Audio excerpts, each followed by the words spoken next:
Our opening concert, Hero Anti-Hero, works for two purposes. It kicks off our season in celebration of Wallace Stegner's magnificent novel, Angle of Repose, and it also celebrates the 100th birthday of the great American experimentalist composer John Cage.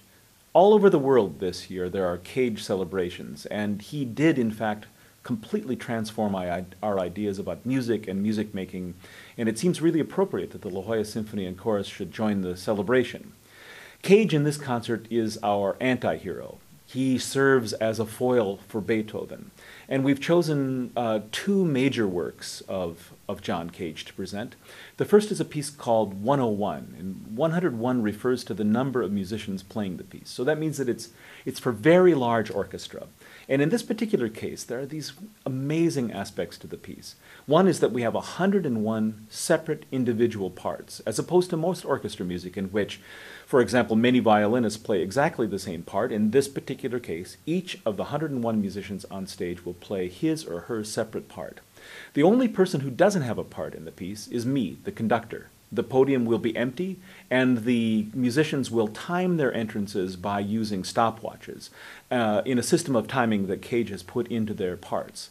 So the piece will be different from performance to performance, from rehearsal to performance. No one knows exactly what will happen because players can time their entrances according to sort of parameters of timing, entering between certain time frames and exiting again between certain time frames. So we don't have a predictability about what's going to happen in the piece.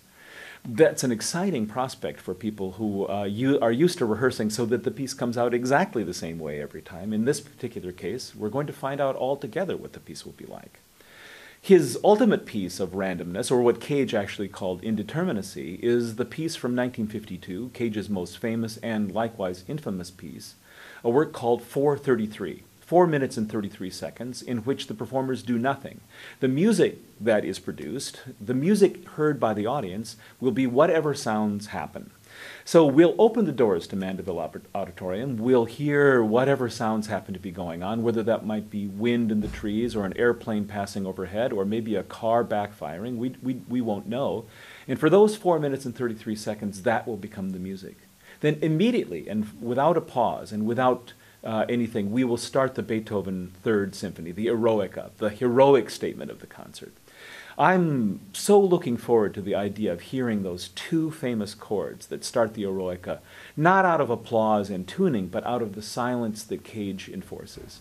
This will be a radical and a brusque rubbing up against one another of two very, very different points of view. And when things rub up against each other, they create heat and friction. We're so looking forward to this experience.